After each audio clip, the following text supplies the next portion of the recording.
শহীদ সাইমনের গল্প।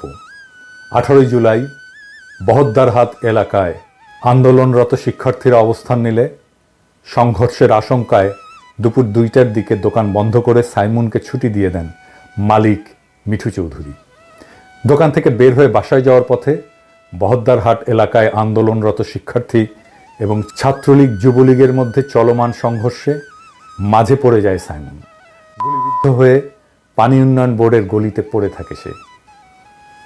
পরে স্থানীয়রা অচেতন অবস্থায় পড়ে থাকা সাইমনকে উদ্ধার করে চট্টগ্রাম মেডিকেল কলেজ হাসপাতালে নিয়ে গেলে চিকিৎসকরা তাকে মৃত ঘোষণা করেন। তার বুকে আর পিঠে 2টি চিহ্ন দেখা যায়। সাথে কোনো আইডি কার্ড বা মোবাইল ফোন না থাকায় তার পরিচয় প্রথমে শনাক্ত করা যায়নি। সাইমনের বয়স যখন মাত্র 1.5 বছর, তখন ক্যান্সারে মারা যায় বাবা আমিন রাসুল।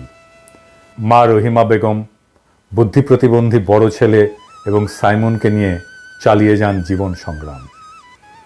মাত্র 10 বছর বয়সে দৈনিক 30 টাকা বেতনে একটা চায়ের দোকানে কাজ নিয়ে জীবন সংগ্রামে মায়ের সাথে যোগ দেয় সাইমন। বছর 3 আগে গ্রামের বাড়ি সন্দ্বীপের বক্তারহাট এলাকা থেকে চট্টগ্রামের বহদ্দারহাটে একটা মুদি দোকানে বিক্রয় কর্মী হিসেবে যোগ দেন। করিতকর্মা এবং চটপটে স্বভাবের কারণে সবাই তাকে পছন্দ করত।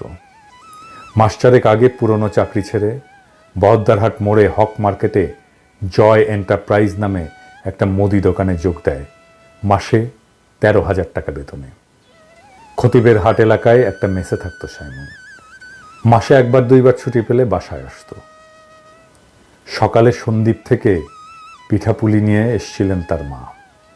তার খালা ফ্রিজ থেকে গরুর মাংস বের করে রেখেছিলেন। সাইমন নাকি পিঠা খুব পছন্দ করত। মা ছেলের জন্য পিঠা এনে মৃত ছেলের লাশ নিয়ে ফিরে যান সন্দ্বীপে।